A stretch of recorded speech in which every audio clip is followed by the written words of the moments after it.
எழுதின சுவிசேஷம் 7ஆம் அதிகாரம். எருசலேமிலிருந்து வந்த பரிசேயரும் வேதபாரகரில் சிலரும் அவரிடத்தில் கூடி வந்தார்கள். அப்பொழுது அவருடைய சீஷரில் சிலர் கழுவாத அசுத்த கைகளாலே போஜனம் பண்ணுகிறதை அவர்கள் கண்டு குற்றம் பிடித்தார்கள். ஏனெனில் பரிசேயர் முதலிய யூதர் அனைவரும் முன்னோர்களின் பாரம்பரியத்தை கைக்கொண்டு அடிக்கடி கழுவினால் ஒழிய சாப்பிட மாட்டார்கள். கடையிலிருந்து வரும்போதும் ஸ்நானம் பண்ணாமல் சாப்பிட மாட்டார்கள். அப்படியே செம்புகளையும் கிண்ணங்களையும் செப்பு குடங்களையும் மனைகளையும் கழுவுகிறதும் அல்லாமல் வேறு அநேக ஆசாரங்களையும் கை கொண்டு வருவார்கள். அப்பொழுது அந்த பரிசேயரும் வேதபாரகரும் அவரை நோக்கி, உம்முடைய சீஷர்கள் முன்னோர்களின் பாரம்பரியத்தை மீறி ஏன் கை கழுவாமல் சாப்பிடுகிறார்கள் என்று கேட்டார்கள். அவர்களுக்கு அவர் பிரதியுத்தரமாக, இந்த ஜனங்கள் தங்கள் உதடுகளினால் என்னை கனம் பண்ணுகிறார்கள், அவர்கள் இருதயமோ எனக்கு தூரமாய் விலகி இருக்கிறது என்றும், மனுஷனுடைய கற்பனைகளை உபதேசங்களாக போதித்து வீணாய் எனக்கு ஆராதனை செய்கிறார்கள் என்றும் எழுதியிருக்கிற பிரகாரம் மாயக்காரராகிய உங்களை குறித்து ஏசாயா நன்றாய் தீர்க்கதரிசனம் சொல்லியிருக்கிறான். நீங்கள் தேவனுடைய கட்டளைகளை தள்ளிவிட்டு மனுஷருடைய பாரம்பரியத்தை கை கொண்டு வருகிறவர்களாய் கிண்ணங்களையும் செம்புகளையும் கழுவுகிறீர்கள் மற்றும் இப்படிப்பட்ட அநேக சடங்குகளையும் அனுசரித்து வருகிறீர்கள் என்றார்.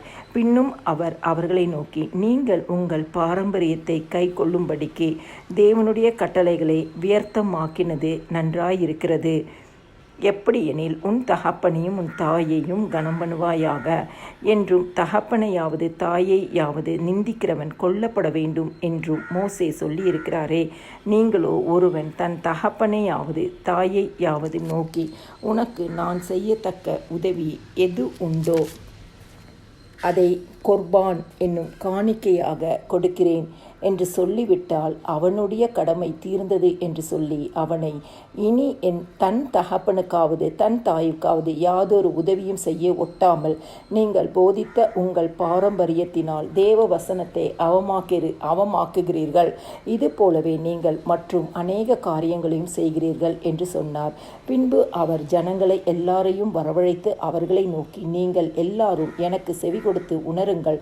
மனுஷருக்கு புறம்பே இருந்து அவனுக்குள்ளே போகிறது ஒன்றும் அவனை தீட்டுப்படுத்த மாட்டாது. அவன் உள்ளத்திலிருந்து புறப்படுகிறவைகளே அவனை தீட்டுப்படுத்தும். கேட்கிறதற்கு ஒருவன் காது உள்ளவனாயிருந்தால் கேட்க கடவன் என்றார்.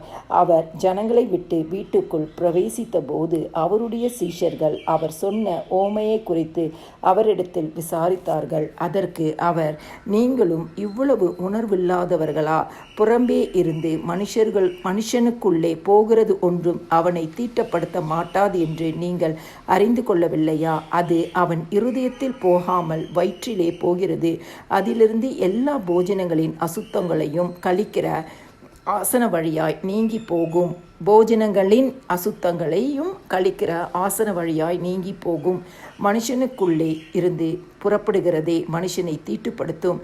எப்படி எனில், மனுஷருடைய இருதயத்திற்குள்ளிருந்து பொல்லாத சிந்தனைகளும் விபச்சாரங்களும் வேசித்தனங்களும் கொலை பாதகங்களும் களவுகளும் பொருளாசைகளும் துஷ்டத்தனங்களும் கபடும் காம விகாரமும் வன்கண்ணும் தூஷணமும் பெருமையும் மதிகேடும் புறப்பட்டு வரும். பொல்லாங்கானவைகளாகிய இவைகளெல்லாம் உள்ளத்திலிருந்து புறப்பட்டு மனுஷனை தீட்டுப்படுத்தும் என்றார். பின்பு அவர் எழுந்து அவ்விடம் விட்டு புறப்பட்டு தீரு சீதோன் பட்டணங்களின் எல்லைகளில் போய் ஒரு வீட்டுக்குள் பிரவேசித்து ஒருவரும் அதை அறியாதிருக்க விரும்பியும் அவர் மறைவாயிருக்க கூடாமற் போயிற்று. அசுத்த ஆவி பிடித்திருந்த ஒரு சிறு பெண்ணின் தாயாகிய ஒரு ஸ்திரீ அவரை குறித்து கேள்விப்பட்டு வந்து அவர் பாதத்தில் விழுந்தாள். அந்த ஸ்திரீ சீரோபேனிக்கியா தேசத்தாளாகிய கிரேக்க ஸ்திரீயா இருந்தாள். அவள் தன் மகளை பிடித்திருந்த பிசாசை துரத்திவிட வேண்டும் என்று அவரை வேண்டிக் கொண்டாள். இயேசு அவளை நோக்கி, முந்தி பிள்ளைகள் திருப்தி அடையட்டும்.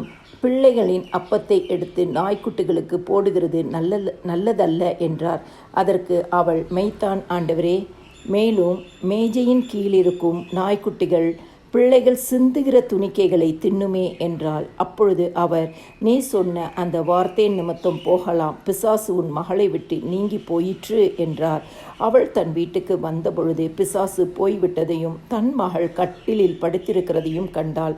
மறுபடியும் அவர் தீரு சீதோன் பட்டணங்களின் எல்லைகளை விட்டு புறப்பட்டு தெக்கப்போலியின் எல்லைகளின் வழியாய் கலிலேயா கடல் அருகே வந்தார். அங்கே கொன்னை வாயுடைய ஒரு செவிடனை அவரிடத்தில் கொண்டு வந்து அவர் தமது கையை அவன் மேல் வைக்கும்படி வேண்டிக் கொண்டார்கள்.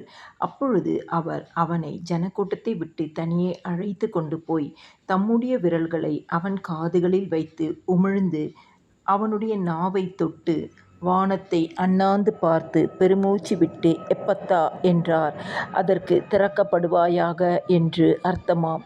உடனே அவனுடைய செவிகள் திறக்கப்பட்டு அவனுடைய நாவின் கட்டும் அவிழ்ந்து அவன் செவ்வையாய் பேசினான். அதை ஒருவருக்கும் சொல்ல வேண்டாம் என்று அவர்களுக்கு கட்டளையிட்டார். ஆகிலும் எவ்வளவு அதிகமாய் அவர் கட்டளையிட்டாரோ அவ்வளவு அதிகமாய் அவர்கள் அதை பிரசித்தம் பண்ணி எல்லாவற்றையும் நன்றாய் செய்தார். செவிடர் கேட்கவும் ஊமையர் பேசவும் பண்ணுகிறார் என்று சொல்லி மென்மேலும் ஆச்சரியப்பட்டார்கள்.